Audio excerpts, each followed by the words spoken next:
has given tribute to Samuel Paty, the history teacher who was beheaded last week after he'd shown depictions of the Prophet Muhammad to his class. Mr Macron called Mr Paty the face of the Republic. The human rights group Amnesty International says it's received evidence that Nigerian security forces shot and killed at least 12 protesters in the country's largest city, Lagos. The US makers of OxyContin, a drug that's fueled the country's opioid crisis, have agreed to plead guilty to federal charges over the distribution of the medicine. And Pope Francis has made his clearest statement yet, supporting rights for same-sex couples to have civil partnerships. Speaking in a TV documentary, he said that nobody should be thrown out or be made miserable because they are homosexual. And those are the headlines from BBC World News. The major U.S. indexes edged lower today. The Dow Jones Industrials fell 96 points to 28,210. The Nasdaq Composite lost 31 points. The S&P 500 dropped 7 points. Most investors have watched for any signs of progress in Washington over a possible stimulus package. White House officials and House Speaker Nancy Pelosi opened the door to passing a coronavirus relief package after the election, a signal that time is likely run out to enact legislation beforehand.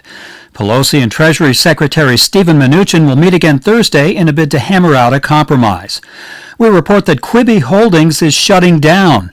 The streaming service has been plagued with problems since it launched in April, facing lower than expected viewership, disappointing download numbers, and a patent lawsuit.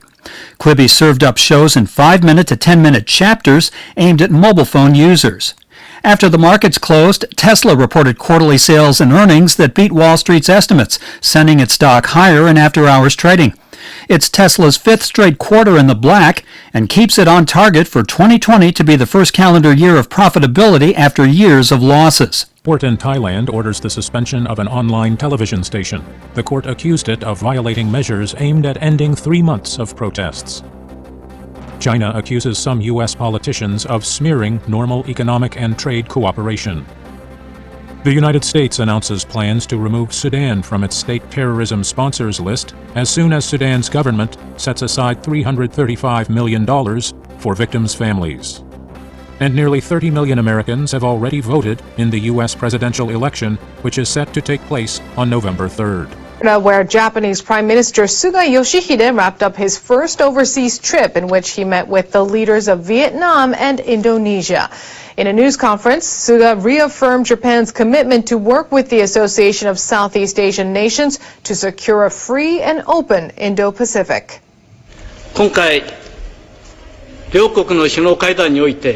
At the two summits, we conveyed Japan's wish to create a peaceful and prosperous future in the region, together with ASEAN nations. And we agreed to deepen cooperation toward that goal.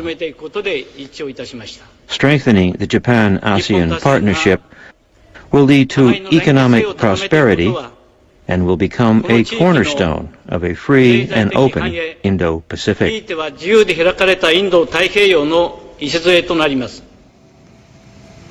Suga stressed that Japan opposes activities that endanger security in the South China Sea, urging involved parties to follow the rule of law. The comments are an apparent reference to China's increasing maritime activities in the region. Beijing and other ASEAN countries, including Vietnam, have competing territorial claims. The Prime Minister also said Japan will work with Vietnam and Indonesia to revitalize all three economies in the wake of the coronavirus pandemic.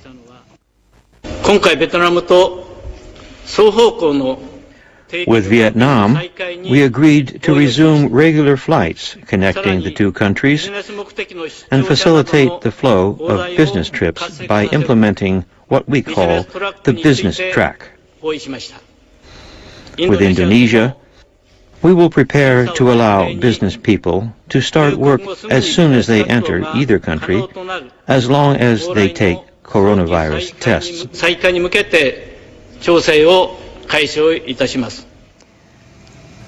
Suga will leave for Japan later in the day. U.S. President Donald Trump and Democratic candidate Joe Biden are stepping up their election campaigns in the battleground state of Pennsylvania. Trump rallied voters for support on Tuesday in his second visit to the state in 2 weeks. Trump told voters that the economy has improved under his leadership as the result of his asking Japan's prime minister to manufacture more automobiles in the United States. In Japan, I told the prime minister, you have to give us plants. You can't just keep sending us cars. You got to make them over here. And they started, and you're a big beneficiary of it. We win Pennsylvania, we win the whole thing. We win the whole thing. Pennsylvania has long been a stronghold for the Democratic Party, but Trump won the state in 2016 after a tight race. Biden is determined to win back the state where he was born and raised. On Wednesday, former President Barack Obama, who still enjoys much popularity, is scheduled to hold his first gathering to ramp up support for Biden.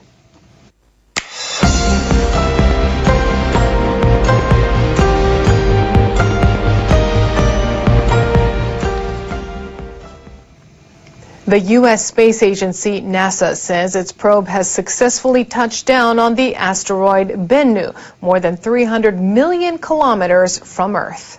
We're going in. We're going in. Touchdown declared. Oh my gosh, we're there, folks. That was amazing. NASA engineers said on Tuesday that they had received data indicating that the OSIRIS-REx spacecraft had briefly touched Bennu's surface.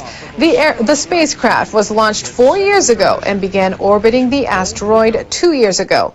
They say the probe began descending from 770 meters above Bennu after 1730 UTC on Tuesday. The control center received data indicating that a successful touchdown had been achieved at about 2210. The engineers say the data also show that the probe successfully fired a burst of nitrogen gas that stirred up dust and pebbles on the asteroid's surface. The gas was reportedly fired from a device attached to a robotic arm. The engineers say they will continue to analyze the data to determine whether samples were collected. Such samples would provide valuable information about the origins of life on Earth and the solar system. If the probe is successful, it will be the third time that samples have been collected from an asteroid. Samples were previously collected by the Japanese probes Hayabusa and Hayabusa 2. The British government says it will fund trials that would deliberately infect volunteers with the coronavirus. The goal is to accelerate development of an effective vaccine. It plans to invest more than $43 million in the new studies in partnership with Imperial College London and other organizations. The plan is to infect healthy volunteers with the virus in a safe and controlled environment. Medical staff and scientists will then closely monitor the effects on the volunteers 24 hours a day. Up to 90 volunteers aged between 18 and 30 will be involved. Researchers say they plan to begin the study in January after receiving approvals from British authorities and an ethics panel. The UK government says such studies have been performed safely and have played important roles in developing treatments for diseases such as malaria, typhoid, and other pathogens. A spokesperson for the World Health Body said the trials should be carried out with caution. What is critical is that if people are considering this, it must be overseen by an ethics committee, and the volunteers must have full consent, and they must select the volunteers in order to minimize their risk. Data from Johns Hopkins University in the U.S. show that the number of confirmed cases across the globe has topped 40 million. More than 1.1 million people worldwide have died.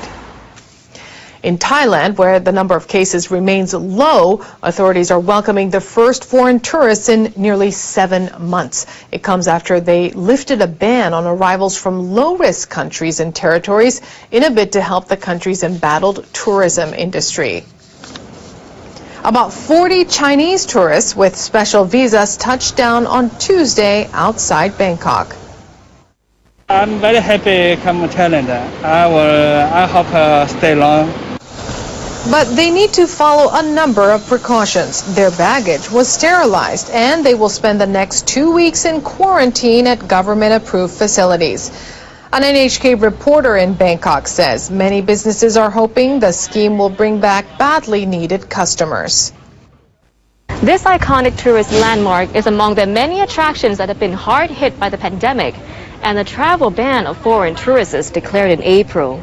Operators of businesses around the temple are now eagerly anticipating the return of tourists. The industry is a major part of Thailand's economy, attracting almost 40 million visitors last year. The U.S. and Russia have indicated they are ready to begin talks on extending the last remaining nuclear arms control pact between the two countries. The New START treaty is set to expire in February, but negotiations had hit a snag. The change of heart came on Tuesday when the Russian Foreign Ministry said it was willing to accept a U.S. proposal to freeze the number of warheads in each country's arsenal. Moscow had previously called for an unconditional extension. It now says it will go ahead, provided Washington does not impose any additional restrictions. Within hours, the U.S. State Department released a statement welcoming Russia's willingness to make progress on the issue. It said it's prepared to meet immediately to finalize a verifiable agreement. Russian President Vladimir Putin at first opposed the proposal as Washington had angled for a new framework to cover tactical nuclear weapons in addition to strategic warheads. The Trump administration had earlier insisted that China join the treaty, but the president more recently suggested he was willing to first sign an agreement with Russia and use the newly bought time to bring China on board. Trump says China's nuclear power, while still below that of the U.S. and Russia, is surging and needs to be brought in check. Now, the shift comes as campaigning in the U.S. presidential election nears its final leg. NHK World's Nochi Haruka has been following the efforts of a New York-based peace activist who wants to ensure voters don't forget how nuclear policies can affect human lives. Rebecca Irby has been closely watching each candidate for months. Every debate, every promise. And each time, the issue she's dedicated her life to is left on the sidelines. We don't have another 4 years to waste just playing around and pretending that these issues don't exist. So it's going to take the people, all of the people, all around the world coming together to push these issues forward. Decades after the Cold War, disarmament efforts have largely stalled. And the US and Russia still hold more than 90% of global nuclear warheads. Experts recently became more concerned about a new arms race after President Donald Trump withdrew from a key deal with Russia. His rival Joe Biden has promised to reduce the role of nuclear weapons, but has not yet set a concrete plan to shrink the U.S. stockpile. Irby has been pushing for that sort of movement since she had a fateful encounter in Hiroshima 9 years ago.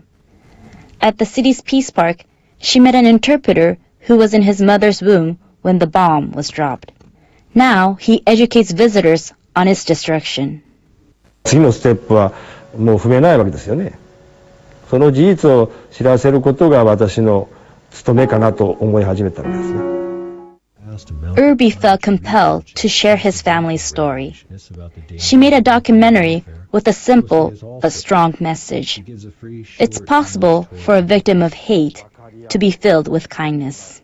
He experienced all of this, and it was my country that did this to him, and yet he's helping me process my emotions about it. Since then, she's devoted herself to showing that a weapon of destruction cannot create peace, but political action can create change. Every year, she goes to the United Nations with survivors to deliver petitions calling for a world free of nuclear weapons.